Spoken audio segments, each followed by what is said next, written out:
অনিশ্চিত বাংলাদেশের বিশ্বকাপ ভাগ্য। বিসিবির সাথে এখনো যোগাযোগ করেনি আইসিসি। অপেক্ষায় থাকা ক্রিকেট বোর্ড কাল সভার ব্যাপারে আশাবাদী। ভারতীয় একটি গণমাধ্যমের দাবি, সর্বোচ্চ নিরাপত্তার প্রতিশ্রুতি দিয়ে ভারতে খেলতে বাংলাদেশকে রাজি করাতে চাইবে আইসিসি, যদিও নিজেদের অবস্থানে অনড় থাকতে চায় বিসিবি। অপেক্ষা শুধু বাড়ছেই। ৪৮ ঘন্টা পার হলেও বাংলাদেশের আবেদনে সাড়া দেয়নি আইসিসি। বাংলাদেশ ক্রিকেট বোর্ডের দিনভর অপেক্ষায় ছিলেন সভাপতি আমিনুল ইসলাম সহ কর্তারা। গোটা দেশ আর ক্রিকেট প্রেমীরাও অপেক্ষার প্রহর গুনছেন। গণমাধ্যম কর্মীরাও ঘন্টার পর ঘন্টা বিসিবি কার্যালয়ের সামনে। তবে দিন শেষে হতাশা। কোনো মাধ্যমে যোগাযোগ করেনি নিয়ন্ত্রক সংস্থা। ফলে অনিশ্চিত সময় পার করা বিসিবি কর্তাদের কাছেও কোনো তথ্য নেই। বাংলাদেশের বিশ্বকাপ ভাগ্য তাই অনিশ্চয়তায়। নতুন বাংলাদেশ গড়তে এলো জুলফিকার স্টিল।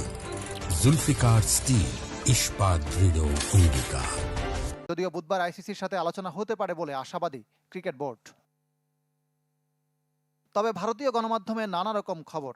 এর মধ্যে দ্য টেলিগ্রাফ বলছে, সোমবার দুবাইয়ে আইসিসি সদর দপ্তর ও মুম্বাইয়ে বেশ কিছু অভ্যন্তরীণ সভা করেছে আইসিসি। খবরে বলা হচ্ছে, বাংলাদেশকে ভারতে খেলাতে রাজি করানোর চেষ্টা করবে আইসিসি। টাইগারদের সর্বোচ্চ নিরাপত্তার নিশ্চয়তা দেয়া হবে। তবে বিসিবি পরিচালক আসিফ আকবর বলছেন, কোনোভাবেই ভারতে যাবে না বাংলাদেশ দল।